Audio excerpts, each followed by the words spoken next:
de vous avoir avec nous dans cette nouvelle édition de Getting Go. Madame, monsieur, bonjour et bienvenue.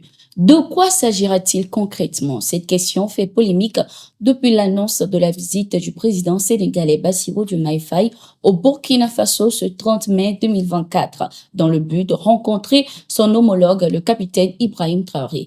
Il s'agit en effet d'une première visite d'amitié et de travail du président sénégalais à Ouagadougou depuis son arrivée au pouvoir.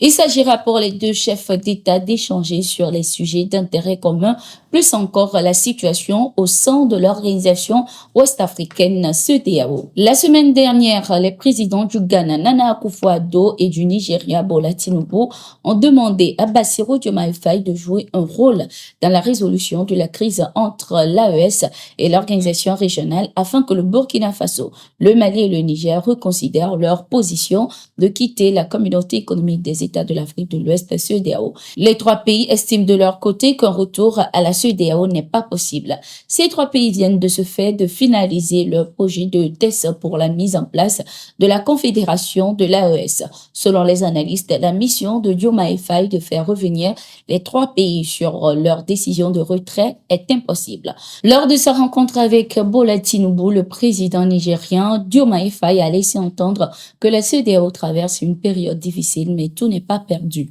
Notons que les trois pays, le Mali, le Burkina Faso et le Niger, membres fondateurs de la CEDEAO, avaient annoncé en début de cette année claquer la porte de l'organisation pour deux raisons, notamment l'indifférence de l'institution sous-régionale par rapport aux problèmes terroristes auxquels faisaient face les trois pays et l'instrumentalisation de la CEDEAO par une puissance extérieure. Si Diomaye Faye veut réussir cette mission, il doit oublier qu'il est un président proprement élu à l'issue d'une élection présidentielle de mars 2024 et s'attaquer aux vraies causes du départ de ces pays, ont écrit nos confrères de Global Actu. Toujours avec le Burkina Faso, les députés ont adopté ce 28 mai 2024 la loi de la charte du Liptako gourmand établissant l'Alliance des États du Sahel AES. Au terme du débat général, ce projet de loi a été voté et adopté à l'unanimité avec 11 voix sur 71 votants. En votant cette loi, les députés donnent non seulement un signal fort de l'intérêt qu'ils portent à la vie et à la dynamique au niveau du Sahel, mais aussi un signal au gouvernement qu'il faut un suivi régulier sur tout ce qui se passe dans le cadre de la configuration de notre espace. Pour l'instant, les autorités ont souhaité que nous allions de manière graduelle en évitant d'aller vers une organisation lourde nécessitant la mobilisation lourde des ressources humaines et financières pour son fonctionnement, mais d'aller plutôt vers une institution légère et efficace, a laissé entendre le ministre des Affaires étrangères du Burkina Faso. Le Mali, le Burkina Faso et le Niger ont signé le 16 septembre 2023 la charte du Liptako gourmand instituant ainsi une nouvelle alliance entre ces trois États du Sahel. En plus de partager la même zone géographique du Sahel, les trois États voisins sont non seulement dirigés par des autorités militaires, mais font face à la même menace des groupes terroristes.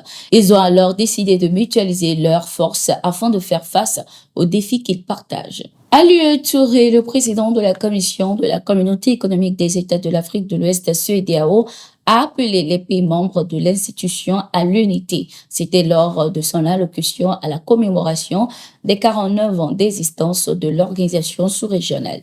Nous restons convaincus que c'est dans l'unité que nous parviendrons à préserver la paix et à renforcer nos actions pour la sécurité de nos États membres et de nos peuples. Par l'unité, nous préservons la stabilité régionale et le développement politique et socio-économique harmonieux de notre communauté. Ni la génération de nos pères, ni les générations passées, présentes ou futures ne sauront comprendre ou pardonner l'éclatement de la communauté, a-t-il indiqué. Cet anniversaire intervient au moment où l'organisation sous-régionale doit relever des défis majeurs, notamment avec le retrait du Burkina Faso, du Mali et du Niger.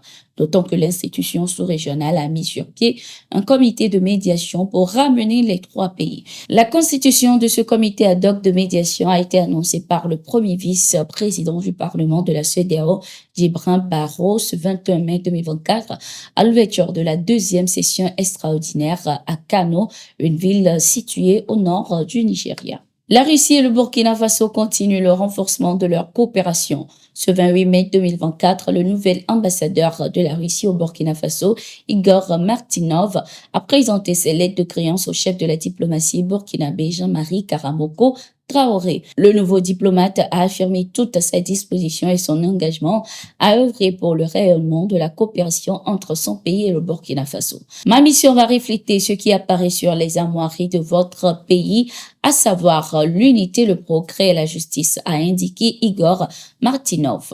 Le chef de la diplomatie burkinabé de son côté a indiqué être disponible à travailler en étroite collaboration avec l'ambassadeur de la Russie pour renforcer l'axe Ouagadougou-Moscou. Nous sommes arrivés à la fin de cette édition. Merci d'être resté avec nous. Nous sommes en continu sur nos différentes plateformes.